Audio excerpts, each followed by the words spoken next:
নমস্কার বন্ধুরা, আমি দেবাশিস ট্রি লাভার্স চ্যানেলে আপনাদেরকে স্বাগত।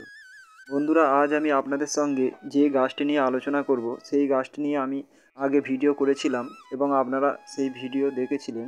আজ আমি বন্ধুরা সেই গাছটিরই আপডেট দেব আপনাদেরকে। আপনারা ভিডিওটি প্রথম থেকে শেষ পর্যন্ত দেখতে থাকুন, তাহলে এই নীলঘণ্টা ফুলের গাছ থেকে কিভাবে সহজে চারা তৈরি করা যাবে সেই পদ্ধতি আমি আপনাদেরকে বলে দেব। এবং আমি যে বর্ষা শুরু হয়েছিল, এখন শীতকাল চলছে, সেই বর্ষার সময় আমি এই নীলঘণ্টা ফুল গাছের বেশ কিছু কাটিং লাগিয়েছিলাম এবং কোন পদ্ধতিতে সেই কাটিং লাগিয়েছিলাম, যার ফলে আমার সেই কাটিংগুলো অলরেডি সেট হয়ে গিয়েছে এবং নতুন নতুন ডগা ছাড়তে শুরু করেছে। আমি সেটাও আপনাদেরকে দেখাবো এবং কোন পদ্ধতিতে আপনারা এই কাটিং লাগালে তাড়াতাড়ি সেই কাটিং গ্রো হবে সেটাও আপনাদের সঙ্গে বলে দেব। আপনারা তাই ভিডিওটি প্রথম থেকে শেষ পর্যন্ত দেখতে থাকুন। দেখতে পাচ্ছেন এটি একটি নীলঘণ্টা ফুলের গাছ এবং এটি একটি মাদার গাছ। আমি এই গাছটি অনেক আগে নিয়ে এসেছিলাম নার্সারি থেকে। গাছটি আমার গ্রো ব্যাগে রয়েছে এবং যথেষ্ট বড় হয়েছে গাছটি। আর আপনারা এখন দেখতে পাচ্ছেন কতগুলো কাটিং যেটি বালিতে লাগানো রয়েছে এবং এই কাটিংগুলো অলরেডি সেট হয়ে গেছে এবং পাতা দেখে আপনারা বুঝতে পারছেন নতুন নতুন পাতা ছাড়ছে। আমি এই গাছটি কিভাবে লাগিয়েছি সেটি আজ আমি আপনাদেরকে বলছি। আগে দেখুন আপনারা এই গাছটি কত সুন্দর শেকড় বেরিয়েছে সেটি আমি দেখাবো।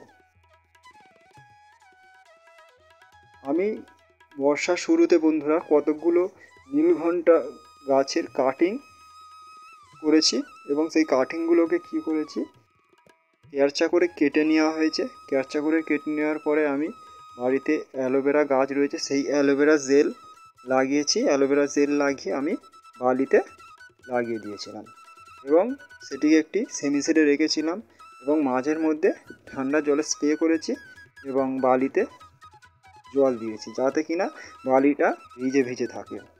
এবং তারপরে আর তেমন কিছু করতে হয়নি।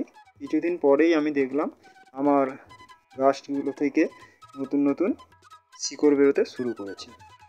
আপনারা যদি আপনাদের কাছে কোনো রকম রুটিং হরমোন না থাকে তাহলে অ্যালোভেরা জেল লাগাতে পারেন।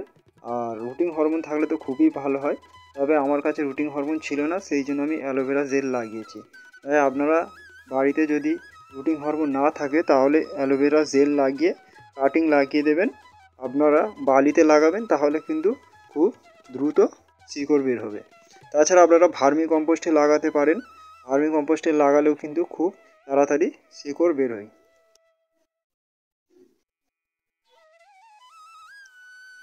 এই নীলঘণ্টা ফুলের গাছে, আমার মাদার গাছে দুটি ফুল রয়েছে, আমি সেই ফুল দেখালাম এবং দেখুন কী পরিমাণে শিকড় বেরিয়েছে। যেহেতু অনেক দিন রয়েছে এর মধ্যে, তাই শিকড় বাইরে বেরিয়ে এসেছে। তাই কিছুদিনের মধ্যে এই চারাগুলোকে তুলে নতুন করে টবে রিপোর্ট করতে হবে।